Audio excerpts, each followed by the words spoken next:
everybody, and welcome to Right Here, Right Now, live Buffalo football talk, and welcome to the regular season presented by Forefathers Organics. I'm your host, Alex Brasky.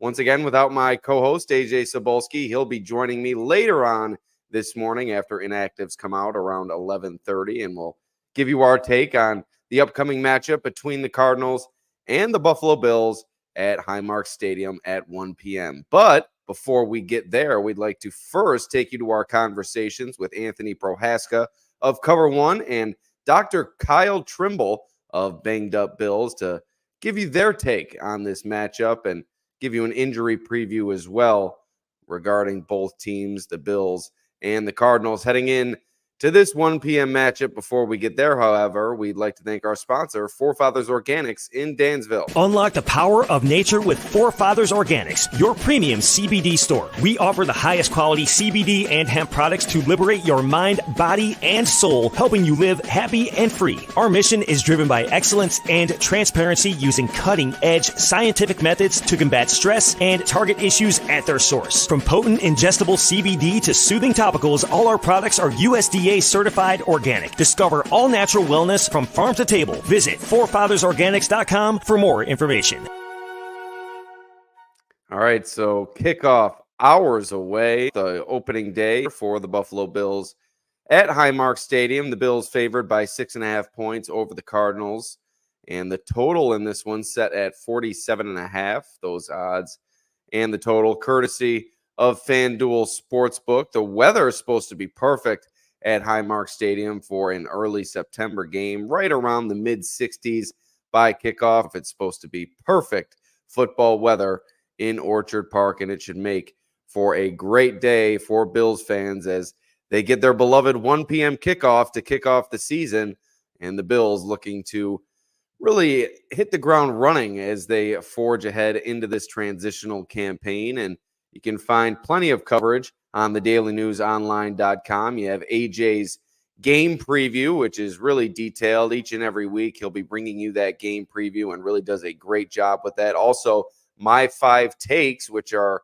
really more opinionated and 5 key storylines heading into the game, along with a prediction at the end. So a lot of coverage all season long on the dailynewsonline.com and right here, right now on the podcast. But without further ado, let's get to our first conversation of this morning's episode with Anthony Prohaska of Cover One. All right, here with Anthony Prohaska of Cover One, disguised coverage and the film room with Eric Turner, El Jefe, as they call him. We'll have to get him on a future episode, but wanted to bring Anthony in for his analytical perspective on things. Definitely dives into the film much more than I'm capable of and am able to on a weekly basis. So definitely value his perspective on his shows. And now we get to bring him in here, right now. So Anthony, thank you for joining us. Thank you for having me. I was pumped when you sent the DM at the end of last week, and yeah, thank you for having me. We've chopped it up in the DMs and on Twitter a bunch. I've had you on my show, so it's nice to be here and talk Bills with you, especially now that like football is back. Like we've got football tonight, and then the Bills kick off in a couple days. It's a good time. Yeah, exciting times for sure. Filming this on Thursday. This one will be released probably over the weekend, Saturday, maybe even on game day Sunday, as we're talking a lot of Bills-Cardinals during this conversation. But before we get there, Anthony, why don't we just get your overall expectations for this team this season? That's kind of how I've been setting the table with our various guests this week on Right Here, Right Now. What do you think it should be expected from this team? What have you seen from them throughout the offseason? And what are you forecasting for this group heading into the 2024 campaign? It's such a fun season from like a forecasting perspective because of all you start from a coaching staff standpoint, right? You start with the defense, new defensive line coach, new linebackers coach, new cornerbacks coach, new defensive coordinator, even though Babbage has been within the system for several years, but Babbage taking over the defense and having more of his fingerprints on it and then taking over the play calling. Then offensively, what we saw from Joe Brady last year was his tweaks and wrinkles to Ken Dorsey's offense, because you can't uninstall and install a new offense midseason. So now you get really the full Joe Brady experience this offseason going into this season. You remove Stephon Diggs, you change the body types at wide receiver. It's a really interesting season, I think, just because there have been so many on the field changes, so many off the field changes as well. How does that impact things schematically? How does that impact things from a culture and chemistry perspective? And then you look at the schedule that this team has, and I know you can't base too much on the previous season, but this looks like a really daunting schedule. My expectations for the Bills this year really are, I expect them to be competitive week in and week out, regardless of who they're playing. I think even if you're looking at some of the tougher matchups like Kansas City, like San Francisco, I don't expect them to be blown out by anyone. I expect them to compete every single week. I think they're going to compete for the AFC East crown. If I know nobody wants to hear this, but if the Jets stay healthy, they are a problem in the AFC, and especially in the AFC East. And I know everybody likes to make fun of the Dolphins and Tua, but they can still get you with the talent they have on that team and how McDaniel runs the offense. But I think this is a team that should compete for the division title, should see themselves in a playoff spot again this year. But I could see things, not fitting or gelling the way they need to or would like them to. And maybe we see some scuffles throughout the year, especially to start the season as all the puzzle pieces kind of fit and coalesce into one another. Yeah, those first 6 games are really, really tough. You got the Jacksonville Jaguars, a non-division game, the team that's had your number over the past few years. The Jets mixed in there as well. So, and I'm with you on the Jets. I think if they remain healthy and Rodgers can return to form, that could be a dangerous team. But why don't we jump right into the Bills' Week 1 matchup against the Arizona Cardinals? And with Joe Brady taking over the offense last season came an increased usage in 12 personnel, and really expected to lean into that maybe a little bit more this year are the Bills, with Dalton Kincaid expected to explode in terms of his production. You have Dawson Knox back fully healthy, and stable of running backs at the Bills' disposal. And like you said, the change in body type and overall dynamic of that wide receiver room. How do you expect that to play out this week against the Cardinals? What have you seen on tape? What are you expecting? And once again, as I said with the first question, what are you kind of forecasting from this group going into Week 1 in terms of that heavy personnel usage under Joe Brady and with this new crop of talented pieces surrounding Josh Allen? I expect them to lean into those heavier personnel groupings and really from more of a condensed formation and reduced formational width aspect. If you look at the Cardinals defense, they like to use Budda Baker and put him anywhere and everywhere.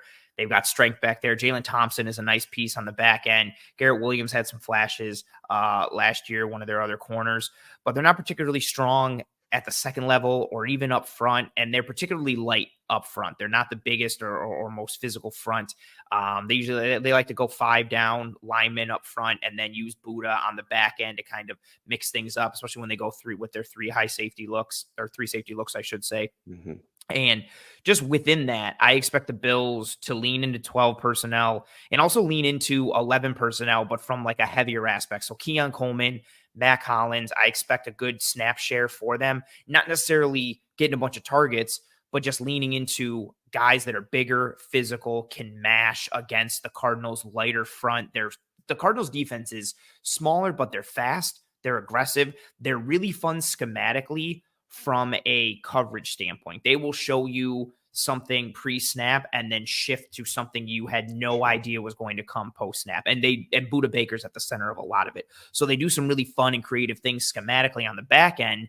But in order to get to that, they need you to pass. They need you to be in more known passing down situations. Granted, they can throw some of it out on first or second down, but you kind of eliminate or mitigate that from the Cardinals defense if you can run the ball right at them. And then you also take advantage of their front, the smaller kind of nature of it. I expect to see a lot of duo. The Bills kind of creating vertical displacement, running right down the Cardinals' throat, running right at them, and then tying in the play action game to really kind of generate some explosives within that. But I think those bigger bodies, Kincaid, Knox, Hollins, Coleman, really leaning into that mashing ability for this offense to set the table and kind of make things easier for Josh Allen and the offense as a whole. Yeah, Allen touched on the Cardinals defense and specifically Budda Baker, saying it's unbelievable to watch him just break on the ball and his reads back there on the back end. And you're right, in order to get the Bills into passing situations, Cardinals are going to have to be able to move the football against the Bills defense, namely Kyler Murray, James Conner, a powerful back coming out of the backfield. And similarly to the Bills employing that heavy personnel, the Cardinals are likewise along that same wavelength. What are you expecting from them offensively? Obviously, James Conner, well established in this league. When Kyler Murray's healthy, he's a dynamic player, a mobile quarterback. So what do you see from them in terms of the offensive side of the ball from Arizona going up against this Bills defense? You know, it's funny with the Cardinals offense because I think people see Kyler Murray and think of him as like, and so he's the face of the offense. So you think, okay, like a finesse type of offense because of the kind of quarterback and athlete he is. And then they draft Marvin Harrison Jr. And so you're thinking, okay, like pass, finesse type of team. And they weren't that last year once Kyler Murray came back. Kyler Murray came back in week 10 last year. From week 10 on, they had an 11%, 13 personnel usage rate. So one running back, 3 tight ends, a 24%, 12 personnel usage rate.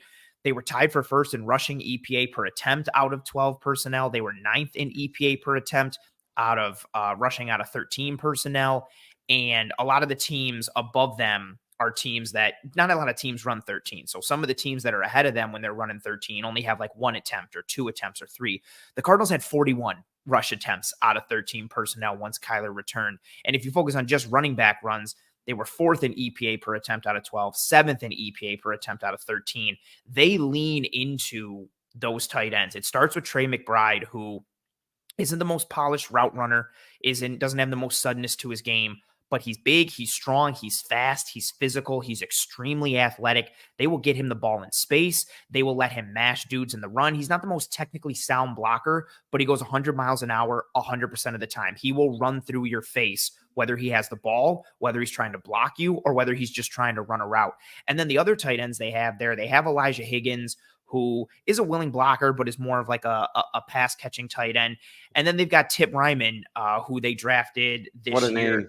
Right, tremendous name, who they drafted out of Illinois. And just for anyone who doesn't know, 6'4", 7/8 inches, 271 pounds. That 271 pounds is the 95th percentile for tight ends. How do you get that name with that size is what I really like to know. You know what's funny is you hear it and it sounds kind of like skilled and more jitterbuggery, but then also when I hear it, I feel like it just sounds gruff. Like it sounds like a good like salt mine or like miner type name, like like Tip Ryman. I feel like someone's saying it like chewing tobacco and like spitting it out in the tin.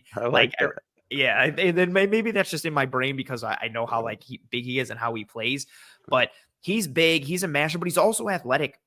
91st percentile for his 10-yard split, 78th percentile for his 40-yard dash, 82nd percentile for broad jump, and then 77th percentile for 3-cone and 20-yard shuttle. Oh, and 95th percentile for bench press. They will lean into those tight ends and their combination of athleticism, pass catching ability, and run ability. And then they will grind you into they want to be physical. They want to run downhill. They want to move you off the line of scrimmage and then lean into play action. They do a lot of false keys and a lot of manipulation to try and fool defenders and create better leverage. And then you add in the legs and the athleticism of Kyler Murray and play action and bootlegs and RPOs. You're going to have an answer for that run game. And then what's scary now for the Cardinals is if you're focusing so much on the run, say you want to bring a safety down into that box and create more single high looks, that means you have more one-on-one opportunities on the outside. And now you've got Marvin Harrison Jr. playing on that outside. So much of it, kind of like the Bills this year, starts with their run game and their ability to lean into the tight ends that they have and the physicality that they have on offense, using that to set the table and then attack defenses with that. And I think we'll see that in this game against the Bills. So it looks like we could have an old school Big Ten style matchup on our hands in Iowa, Wisconsin. Over under set at 48. So you're maybe are you trending toward? I don't know if you're a betting man, but would you trend toward the under in that situation then? You know what's funny? I'm going to lean towards the over. Okay. Because I think with how the Cardinals defense is, I expect the Bills to run the football, but I expect them to run it successfully and have be able to churn out 6 yards, 7 yards. Okay, there's a quick 12 or 15 yarder, and then use the play action to kind of generate some shots within that. So it won't be the Iowa, Wisconsin 2 yards in a cloud of dust, punted after 3 downs. It'll be a No. little bit more high flying in the running game. Yeah, a little bit more of a sexier type of run game, and then some explosives in the pass game based off of play action and setting from the run. And then also obviously what factors into that too, like Kyler Murray and Josh Allen both being able to hurt you with their legs, either by design or off script with the scramble game. All of that combining into week 1, and nobody's really on point in terms of who they are and what they are. And then you get some mistakes on both sides. Yeah, I'm kind of expecting like a 31-28 or a 31-27 type of game, kind of put that over the over. All right, so mark that down. If you're a betting man or woman, Anthony's got your pregame betting slip already figured out. Why don't we remain on the Cardinals side of things? And you mentioned a bunch of different players throughout your analysis on both sides of the ball, but is there any specific intriguing matchup that you really have your eye on entering this week? Obviously, the quarterback matchup is an intriguing one. 2 highly touted draft picks coming out of college, and really Josh Allen's career has gone one way. Kyler Murray's has kind of been a little bit more turbulent. But what are you looking forward to most in terms of maybe a specific matchup or a chess piece being inserted here or there between these two teams? On Arizona's side, excuse me. Yes, gotcha. We'll start on the defensive side. We touched on him a bit, and you mentioned Josh Allen talking about him. Budda Baker. I really feel like he doesn't get the appreciation he deserves because, no disrespect, he plays for the Cardinals, and he was hurt a little bit last year as well, but he's such a fun player. And the Cardinals defense weaponizes him. And then the way they weaponize him unlocks the rest of the defense. So he's good like in a vacuum as an individual player, but then he also unlocks other pieces for the defense. And how they use him schematically, he'll play deep, but they really love to play him coming from top down. Like he'll play in the middle third of the field if they're running Tampa 2 and he's blitzing and he's fitting the run, and he just plays so fast and physical and athletic, but also violent at the same time. And so kind of seeing how the Cardinals deploy him and how they use him. He's a true game wrecker in the NFL, and they don't have a ton of talent on that side of the ball, but he's a really fun player. And so is Jalen Thompson, the other safety who I mentioned, and how they use him. But Budda's the big one on the defensive side of the ball. Offensively, I am interested to see how Marvin Harrison Jr. works, and how does he do against Benford? How does he do against Douglas? I think that's kind of like the easy draw a little bit. Yeah. But I'm really interested to see what the Bills do against Trey McBride. No Matt Milano, and then a new safety tandem for the first time in years. No more Hyde and Poyer. And so you're replacing Hyde and Poyer, but you're also replacing them with a safety duo that doesn't have a lot of game experience together in terms of Rapp and Hamlin. You've got some training camp stuff and you've got some preseason stuff, but there's no real live bullets playing together, building that chemistry and rapport.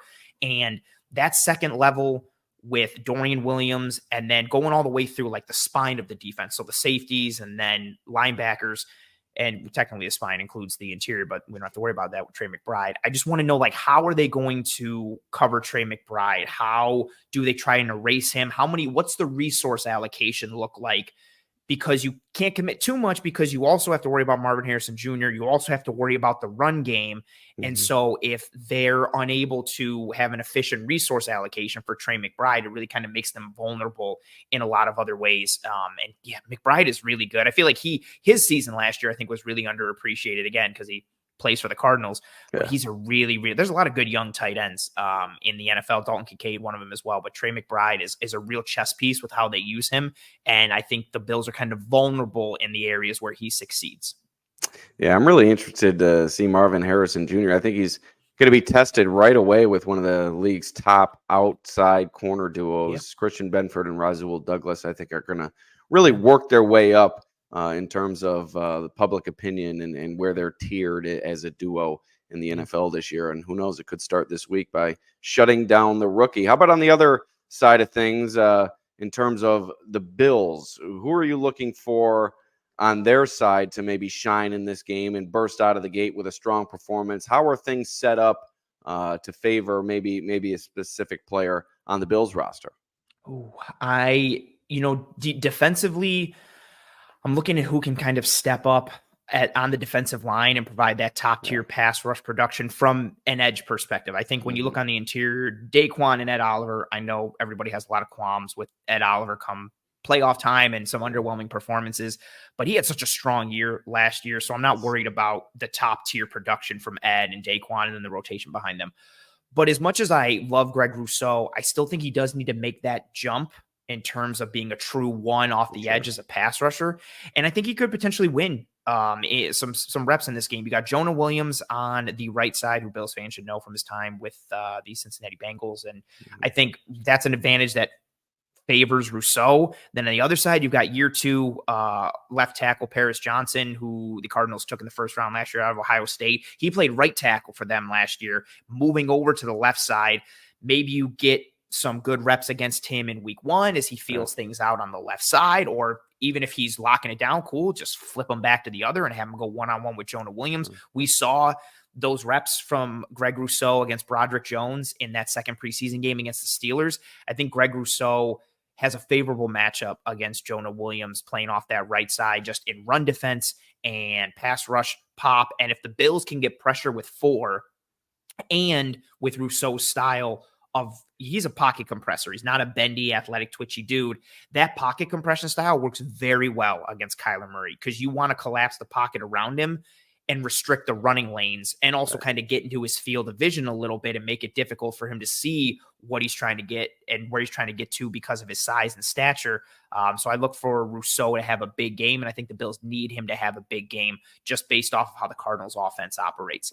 And then on the offensive side, I'm really locked into the run game as a whole, not to paint it with too big of a or too much of a broad brush, but I think that's where the advantage is for this Bills offense. Like, I think a successful Bills offensive performance in this game against the Cardinals, again, I think they can put up 30 or more points. I think a successful game for the Bills offense looks like Josh Allen having like 22 or 23 passing attempts. Like, I expect, and it's not because we don't want to throw the ball. It's like, hey, they're vulnerable here, similar to kind of, not to this extreme, but kind of what they did against the Cowboys last year, where it was like, hey, here's the clear matchup advantage. We're going to spam that advantage until they prove they can stop it. And if they don't prove that, we're just going to keep doing it. So I look for that offensive line to really lean on the Cardinals defense, get some good displacement. And I expect a big game from James Cook and Ray Davis. Yeah. Pressure with 4, something Sean McDermott and Brandon Beane have been trying desperately to manufacture since they came over here to Buffalo. I think they've done a good job with everything, but that's been kind of a bugaboo of theirs over the past several years. Thought they had it figured out with Von Miller, and then he went down, and it's kind of been an interesting process since you bring in Leonard Floyd, but certainly looking for more from Greg Rousseau and AJ Epinesa this season. Finally, before we get on out of here, why don't you just tell the people where they can find everything that is Cover One, everything that is Anthony Prohaska. You can find me on Twitter at pro__ant. So pro 2 ANT. You can find all my work on the Cover One YouTube channel. I host a solo show with varying guests every Tuesday night, 9 p.m. Eastern, live on YouTube. It's called Disguised Coverage. And then it gets uploaded to all the podcasting apps and platforms immediately after.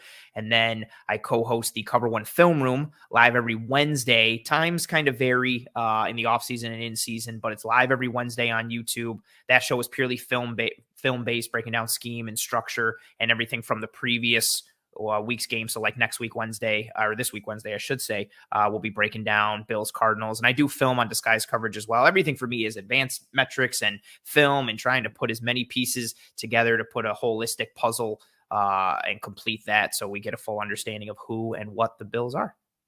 And that's why we brought you in. Great stuff. Appreciate you coming in and carving out the time. It's a busy time of year. And I, like I said, very much appreciate your graciousness in coming in here and spreading your knowledge. No, I appreciate you inviting me, and enjoy your work and how you carry yourself. And you're always a good time every time we chat. And I like your Twitter personality as well. So it's a good time. Anytime you want me, you got me. And yeah, thanks for having me. I appreciate it. We'll definitely circle back.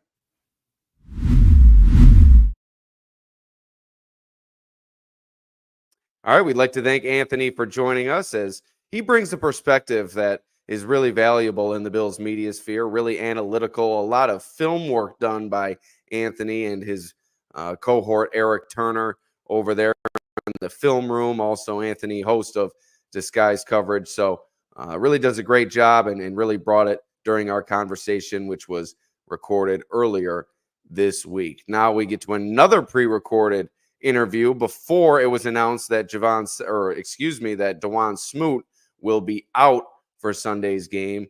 My conversation with Dr. Kyle Trimble of Banged Up Bills, like I said, pre-recorded from earlier this week.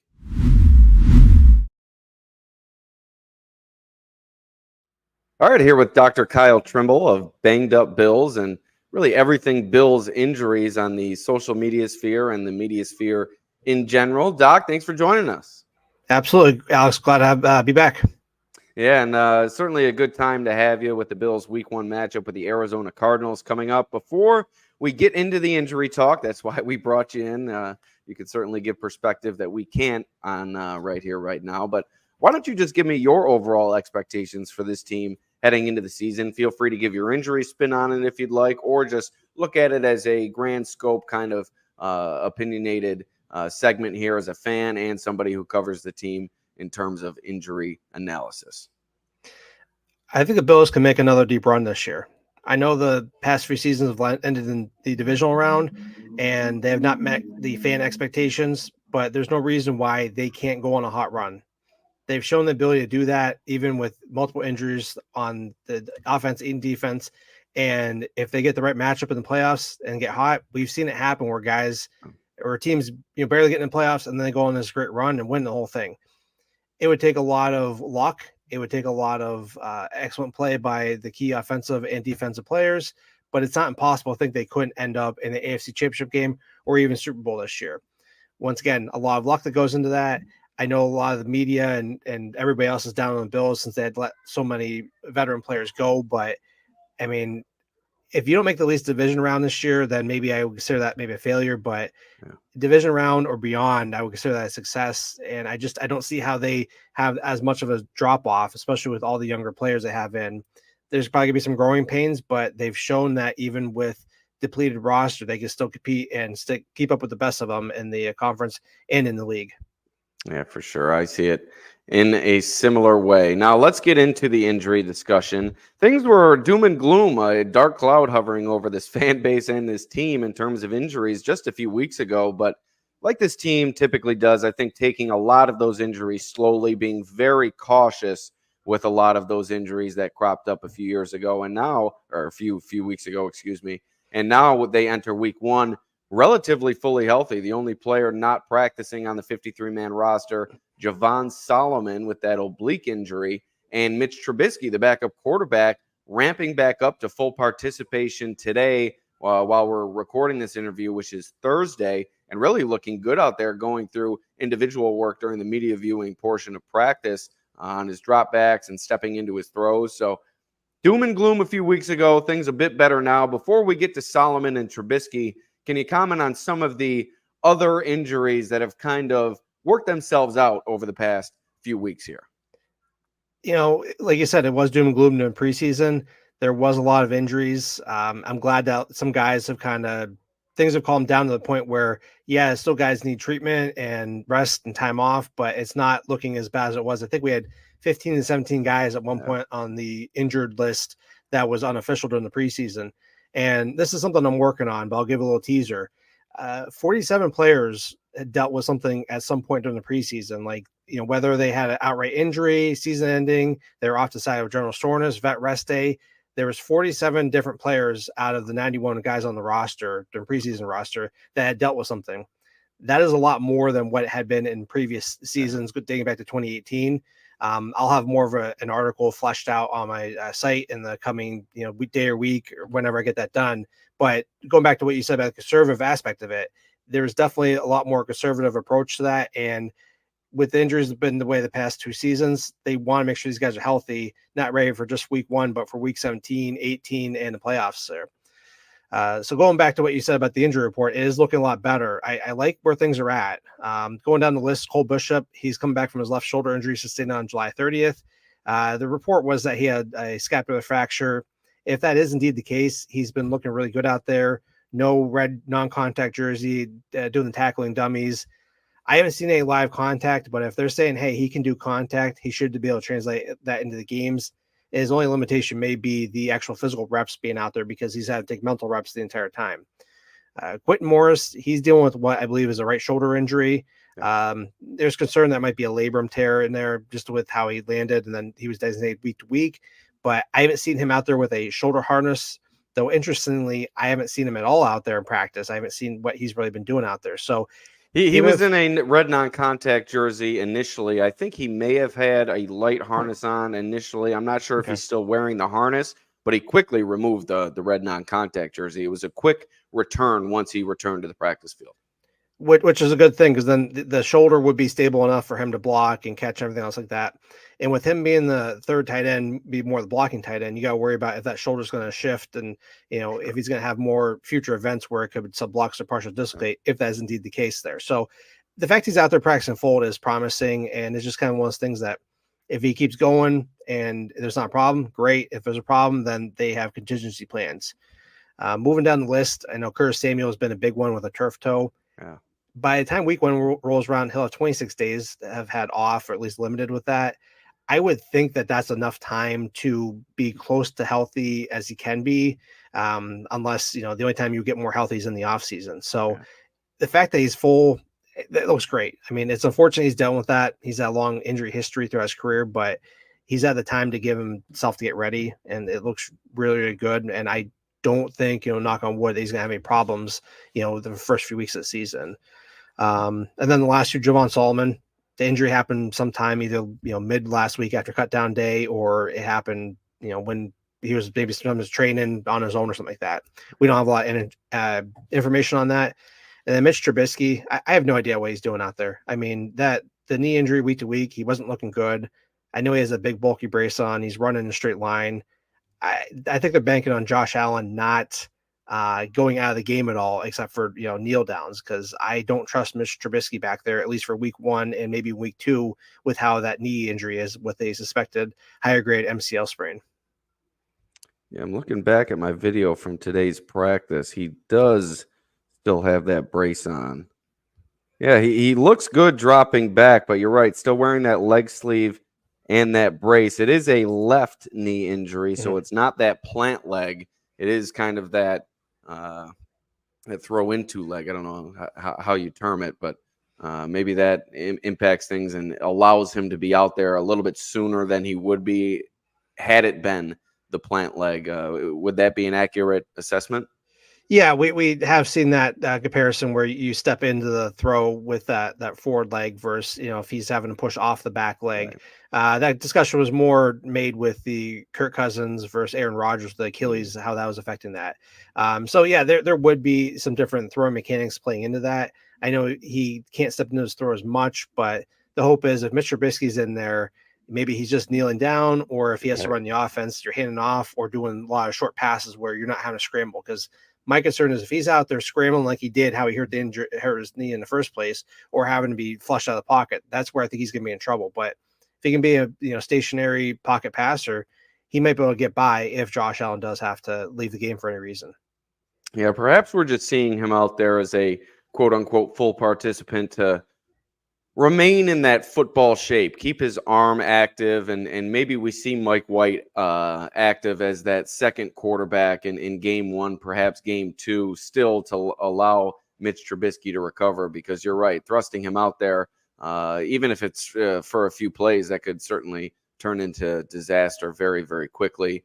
So not a lot to talk about in terms of injuries on the Bills side. A lot of the injury trouble in the past for now. Obviously, a long season to go, and the NFL is a war of attrition after all. But how about on Arizona's side of things?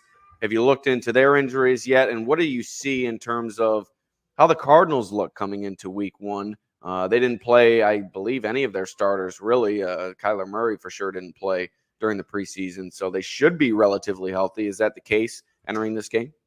Yeah, they are. They for the guys that they have injured, Joey Blount was a safety. He injured his back on Thursday, or it might have been Wednesday. He was do not participate. Xavier Weaver is a wide receiver.